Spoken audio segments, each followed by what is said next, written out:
Breaking news మాజీ ప్రధాని PV నరసింహారావుకు Bharat Ratna అవార్డును ప్రకటించింది కేంద్ర ప్రభుత్వం. పివి నరసింహారావుకు భారతరత్న అవార్డు ఇవ్వాలి అని ఎప్పటి నుంచో డిమాండ్ ఉంది.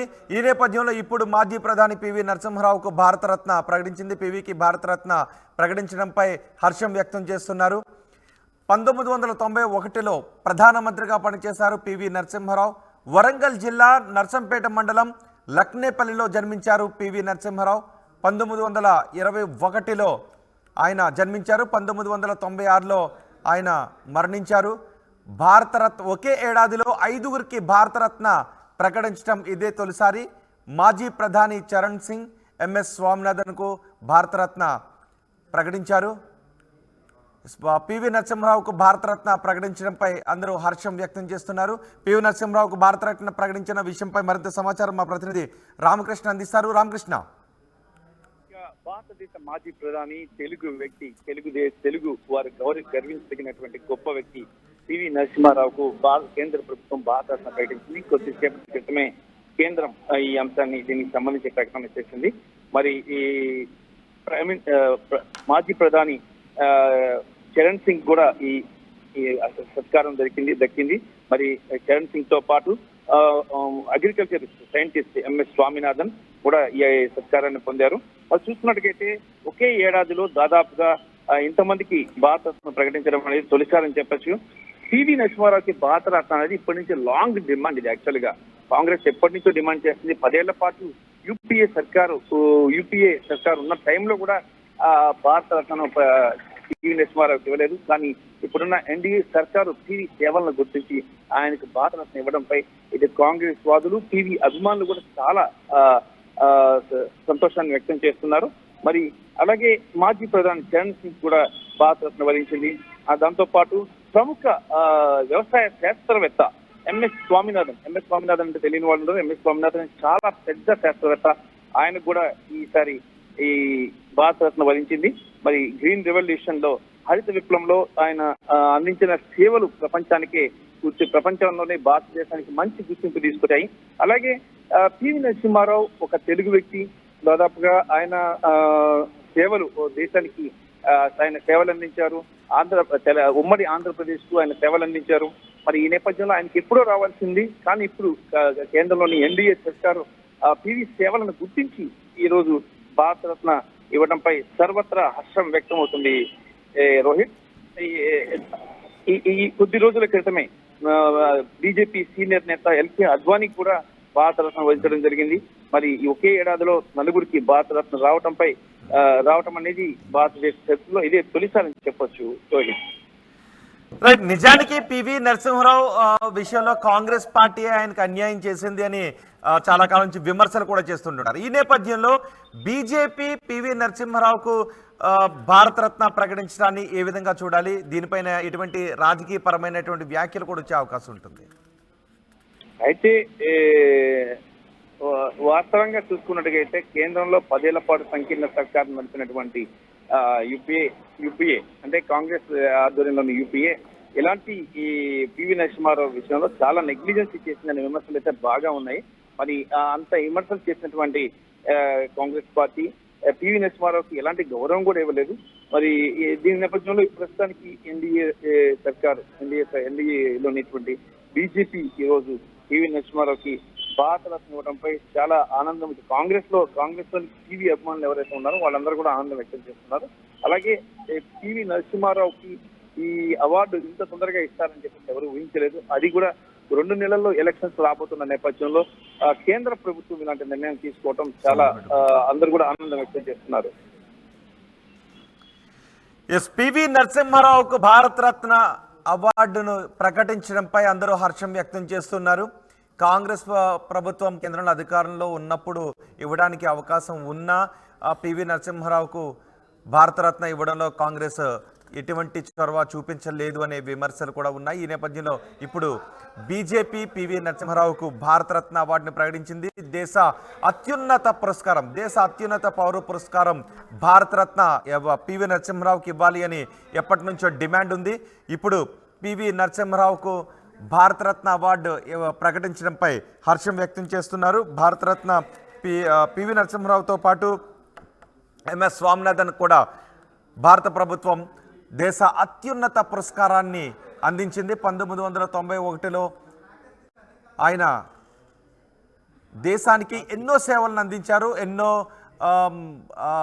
రెవల్యూషన్స్ని తీసుకొచ్చారు.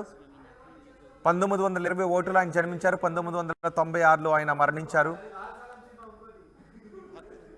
बहुत बहुत बधाई और तो शुभकामनाएं पूरे देश के लिए देना चाहता हूँ और माननीय प्रधानमंत्री का बहुत बहुत आभार व्यक्त करना चाहता हूँ। पूर्व प्रधानमंत्री पीवी नरसिम्हा राव जी को भी भारत रत्न मिला। आप पीवी नरसिम्हा राव को भी अगर भारत रत्न मिला है तो निश्चित रूप से मैं इस तीनों ही भारत रत्न देने के लिए माननीय प्रधानमंत्री मोदी का बहुत बहुत आभार व्यक्त करना चाहता हूँ।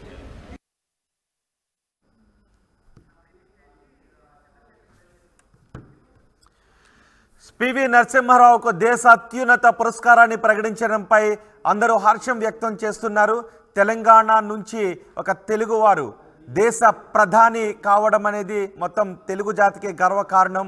ఆయనను భారతరత్న ఇవ్వాలి, ఆయనకు భారతరత్నతో సత్కరించాలి అని ఎన్నాళ్ళుగానో డిమాండ్ ఉంది. ఇప్పుడు బీజేపీ కేంద్రంలో అధికారంలో ఉన్న బీజేపీ ఆ కళను సాకారం చేసింది అని తెలంగాణ బీజేపీ నాయకులు కూడా చెప్తున్నారు. ఒకసారి మా ప్రతినిధి చంద్రశేఖర్తో మాట్లాడదాం. చంద్రశేఖర్, ఎన్నాళ్ళ నుంచో భారతరత్న ఇవ్వాలి పివి నరసింహారావుకు అని ఎన్నాళ్ళ నుంచో డిమాండ్ ఉంది, అది ఇన్నాళ్లకు సాకారమైంది. పివి నరసింహారావుకు కేంద్ర ప్రభుత్వం భారతరత్న ప్రకటించిన తర్వాత ఎటువంటి స్పందన వస్తుంది తెలంగాణ వ్యాప్తంగా?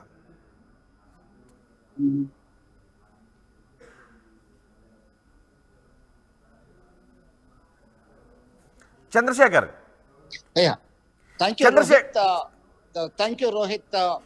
పాములపర్తి వెంకట నరసింహారావు ఒక హైదరాబాద్ సంస్థానాన్ని విమోచన చేయడానికి హైదరాబాద్ కాంగ్రెస్ లో చేరినటువంటి వ్యక్తి, వందే మాత్రం నినాదం ఇచ్చినటువంటి వ్యక్తి, అత్యున్నతటువంటి విద్యావంతుడు, 14 భాషల్లో ఏకధాటిగా మాట్లాడేటువంటి ప్రతిభావంతుడు. పివి నరసింహారావుకి కరీంనగర్ జిల్లాకి, ఉమ్మడి జిల్లాకి విడదీయరాని అనుబంధం ఉంది. ఆ బహుభాషా కోవింద్గా పేరొందినటువంటి వ్యక్తి. ఎల్పిజి సిస్టమ్, ఈ దేశ ప్రధానిగా మైనార్టీ ప్రభుత్వాన్ని 5 సంవత్సరాలు పూర్తి కాలాన్ని నడిపినటువంటి గొప్ప వ్యక్తిగా శ్లాఘించబడ్డటువంటి వ్యక్తికి ఎట్టకేలకి భారతరత్న అవార్డు రావడం అనేది హర్షణీయం అని చెప్తున్నటువంటి పరిస్థితి. గత కొంతకాలం నుంచి కూడా డిమాండ్ వ్యక్తం చేస్తున్నటువంటి పరిస్థితి. ఎందుకంటే పివి నరసింహారావు లాంటి వ్యక్తికి భారతరత్న ఇవ్వడంలో ఇంత తాత్సారం ఎందుకు జరిగింది అని చెప్పేసి. అయితే ఎట్టకేలకి భారతరత్న అవార్డు రావడం పట్ల చాలా గొప్ప వ్యక్తికి సరైనటువంటి సమయంలో సరైన గుర్తింపు ఇచ్చారని చెప్పడం జరుగుతుంది. మంథని నుంచి ఆయన ఎమ్మెల్యేగా ఎంపికయ్యారు. గతంలో హన్మకొండ నుంచి ప్రాతినిధ్యం వహించారు. హన్మకొండ జిల్లా భీమదేవరపల్లి మండలం వంగర ప్రాంతానికి సంబంధించినటువంటి వ్యక్తి. న్యాయవాదిగా తను ప్రాక్టీస్ చేయడం జరిగింది. 1991 నుంచి 96గా మధ్య కాలంలో ఆర్థిక సంస్కరణలు ఇంప్లిమెంట్ చేసినటువంటి వ్యక్తి. ఎల్పిసి అంటే భారతదేశం ఆర్థికంగా సంక్షోభంలో ఉన్నటువంటి సమయంలో లిబరలైజేషన్, ప్రైవేటైజేషన్ అండ్ గ్లోబలైజేషన్, సరళీకృత ఆర్థిక విధానము అంటే ఏంటో చూపినటువంటి వ్యక్తి. ఆర్థికంగా గాడిన పడేలా చేశారు. విదేశాంగ విధానాన్ని సైతం గాడిన పెట్టారు. ఆయన టీంలో మన్మోహన్ సింగ్ ఎవరైతే ఆ తర్వాత కాలంలో 2 సార్లు ప్రధానమంత్రిగా సేవలు అందించారో, ఆర్బీఐ మాజీ governor professor doctor Manmohan Singh ని ఆర్థిక శాఖ మంత్రిగా నియమించడము, ఆయన యొక్క చాణక్య నీతిని ఈ దేశ విదేశాల్లో సైతం కొనియాడబడ్డారు. అంతకు ముందే ఆయన యొక్క ప్రతిభ వెలుగులోకి వచ్చిందనడంలో ఆశ్చర్యం లేదు. 1969-71 మధ్య కాలంలో సైతం ఆయన పివి నరసింహారావు ఈ దేశంలో ఆంధ్రప్రదేశ్ ఉమ్మడి రాష్ట్రంలో ఆయన ముఖ్యమంత్రిగా సేవలు అందించారు. భూ సంస్కరణలకి సంబంధించి కీలకమైనటువంటి నిర్ణయాలు తీసుకున్నారు. దానిలో భాగంగానే ఆయన చేసినటువంటి సేవలు హెచ్ఆర్డి మినిస్టర్ గా కూడా ఒకటి Rohit, human resource and development కి సంబంధించి ఆయన కేంద్ర మంత్రిగా పనిచేశారు. అనేక సందర్భాల్లో అప్పటి ప్రధానమంత్రి ఇందిరాగాంధీకి అత్యున్నత సలహాదారునిగా, ముఖ్యమైనటువంటి అనుంగు అంశంగా పనిచేసినటువంటి వ్యక్తి. ఆయన పివి నరసింహారావు ద ఇన్సైడర్ అనేటువంటి పుస్తకం ద్వారా ఆయన యొక్క ఆత్మకథను సైతం బయటకి తెలియజేయడం జరిగింది. ఆయన మృతి చెందిన తర్వాత జరిగినటువంటి అవమానం పట్లనే ఈ కాంగ్రెస్ పార్టీకి చెందిన వాళ్ళు, ఇతర పార్టీలకు చెందిన వాళ్ళు సైతం కొంత అసహనాన్ని, అసంతృప్తిని వెలిబుచ్చారు.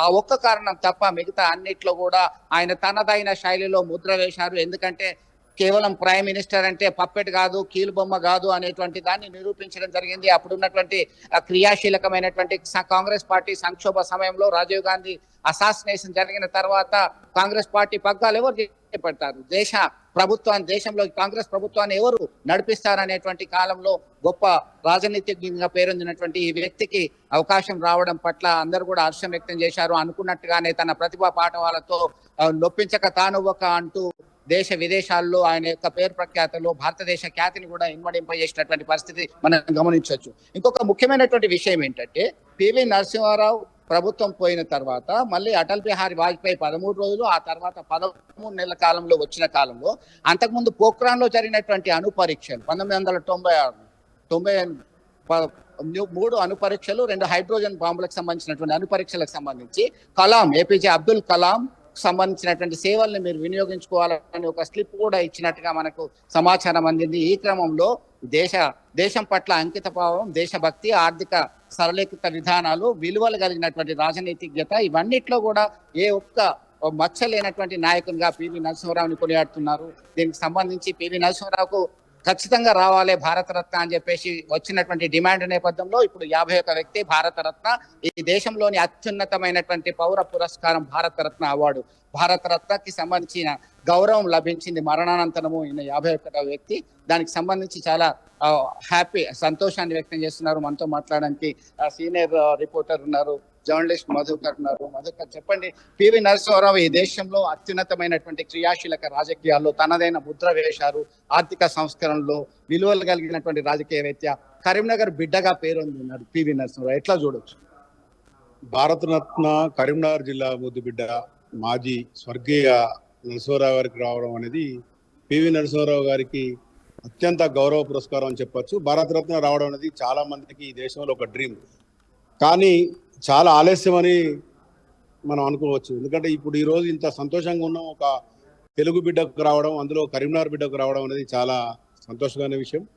మరోవైపు మీరు అన్నట్టుగా లిబరలైజేషన్, ప్రైవేటైజేషన్, గ్లోబలైజేషన్ లో ప్రపంచం అంతా ఆర్థిక సంస్కరణలో కింద మీద పడుతున్నప్పుడు భారతదేశ ఆర్థిక పరిస్థితి కూడా చాలా క్లిష్టమైన పరిస్థితిలో నిర్ణయాలు తీసుకోవడానికి కూడా పివి నరసింహారావు ఒక ధైర్యం అని చెప్పొచ్చు. ఆ కాలంలో లిబరలైజేషన్, ప్రైవేటైజేషన్, గ్లోబలైజేషన్ అనేది కమ్యూనిస్టులకు సంబంధించిన ఇంపాక్ట్ ఇటు రష్యా నుంచి కానీ చైనా నుంచి కానీ చాలా పెద్ద ఎత్తున ఉన్న టైంలో డెమోక్రటిక్ కంట్రీగా, ప్రజాస్వామ్య దేశంగా భారతదేశంలో ఒక ప్రధానమంత్రి ఈ ఎల్పిజి మీద నిర్ణయం తీసుకోవడానికి చాలా ధైర్యమైన స్టెప్. దీంతో పాటు పివి నరసింహారావు గారి యొక్క మేధాశక్తి ఈ దేశానికి 5 సంవత్సరాల పీరియడ్ లో ఒక 50 ఏళ్ల భవిష్యత్తును చూపెట్టిందని చెప్పచ్చు. ప్రధానంగా చూసుకుంటే ఇటు ఆర్థిక సంస్కరణల విషయం అట్లా ఉంచితే, విద్యారంగానికి సంబంధించి నవోదయ పాఠశాల అనేది మాత్రం ఆయన ప్రమోట్ చేసి ఈ దేశంలో ఈ రోజు కొన్ని లక్షలాది మంది విద్యార్థులు నవోదయలు అత్యున్నతమైన విద్యను అభ్యసించి విదేశాలకు వెళ్ళడం కాకుండా ఈ దేశానికి ఉపయోగపడుతున్న పరిస్థితి.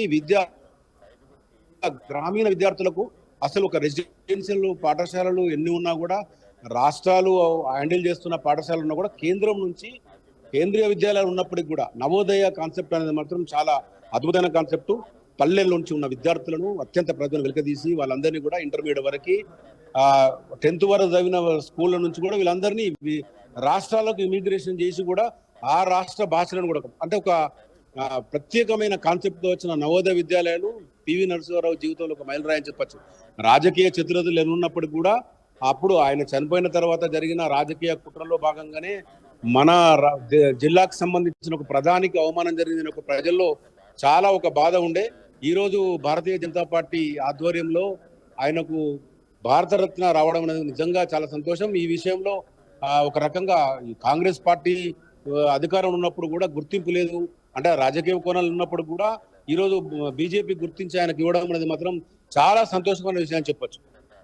మొత్తం రోహిత్, ఇక్కడ మనం చూస్తున్నాం, పరిశీలిస్తాం, సీనియర్ జర్నలిస్టులే కాదు, సామాన్య మధ్యతరగతి ప్రజలు ఎవరైతే ఏంటి, పివి నరసింహారావుకు గతంలో ఆయన ఎన్ని సేవలు చేశారు, రాజకీయంగా, సాంస్కృతికంగా, రాజకీయంగా, సామాజికంగా, ఆర్థికంగా ఈ దేశం అన్ని రంగాల్లో ముందుండడానికి తనదైనటువంటి పాత్ర పోషించారు. నిస్వార్థంగా చతురత కలిగినటువంటి అంత గొప్ప మేధావికి అన్యాయం జరిగింది, గుర్తింపు దక్కలేదు అని చెప్పేసి కొంత బాధ ఉంది. అయితే భారతీయ జనతా పార్టీ నేతృత్వంలో ఉన్నటువంటి ప్రభుత్వం, ప్రధానమంత్రి నరేంద్ర మోడీ ఆయన సలహా ఇవ్వడం జరిగింది. భారత రాష్ట్రపతి వెంటనే యాక్సెప్టెన్స్ ఇచ్చారు. మొన్నటికి మొన్న మనం ఎల్కే అడ్వాణికి ఇచ్చినటువంటి భారతరత్న అవార్డు చూశాము. దాని తర్వాత పివి నరసింహారావుకి ఇవ్వడం చూశాము. అత్యున్నతమైనటువంటి పౌర పురస్కారం ఇచ్చి గౌరవించడం అనేది డిజర్వ్డ్ పర్సనాలిటీ అని చెప్పేసి అభిప్రాయం వ్యక్తమవుతున్నటువంటి పరిస్థితి గమనించవచ్చు రోహిత్. రైట్ చంద్రశేఖర్, మాజీ ప్రధాని పివి నరసింహారావుకు భారతరత్న ప్రకటించింది కేంద్ర ప్రభుత్వం. పివికి భారతరత్నను కొద్దిసేపటి క్రితమే కేంద్ర ప్రభుత్వం అనౌన్స్ చేసింది. వారం రోజుల క్రితం ఇద్దరికి అనౌన్స్ చేసింది, ఇప్పుడు మరో ముగ్గురికి అనౌన్స్ చేసింది. ఒకే ఏడాదిలో 5గురికి భారతరత్న ఇవ్వడం ఇదే తొలిసారని చెప్తున్నారు. గత వారం రోజుల క్రితం ఎల్కే అద్వానీకి, కర్పూరి ఠాకూర్కి ఇద్దరికి భారతరత్న అవార్డును ప్రకటించారు. ఇప్పుడు మరో ముగ్గురికి భారతరత్న అవార్డును ప్రకటించారు. పివి నరసింహారావు, ఎంఎస్ స్వామినాథన్, మొత్తం 5గురికి భారతరత్న ప్రకటించారు.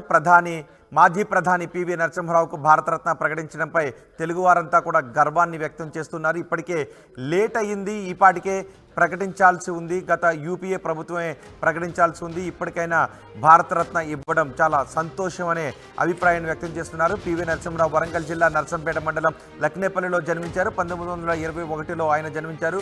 1996లో ఆయన మరణించారు. ఒకే ఏడాదిలో 5గురికి భారతరత్న ప్రకటించడం ఇదే తొలిసారి.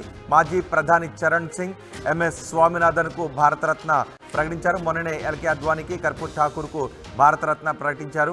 ఇప్పుడు మరో ముగ్గురికి భారతరత్న ప్రకటించారు. మొత్తం ఒకే ఏడాదిలో 5గురికి ప్రకటించడం, అందులోనూ పివి నరసింహారావుకి భారతరత్న రావడం దేశ అత్యున్నత పౌర పురస్కారాన్ని అందించటం చాలా గొప్ప విషయమని, ఇది తెలుగువారంతా గర్వించదగ్గ విషయమని, పివి నరసింహారావుకు ఇన్నాళ్లకు ఈ గౌరవం దక్కింది అనే ఆనందాన్ని వ్యక్తం చేస్తున్నారు.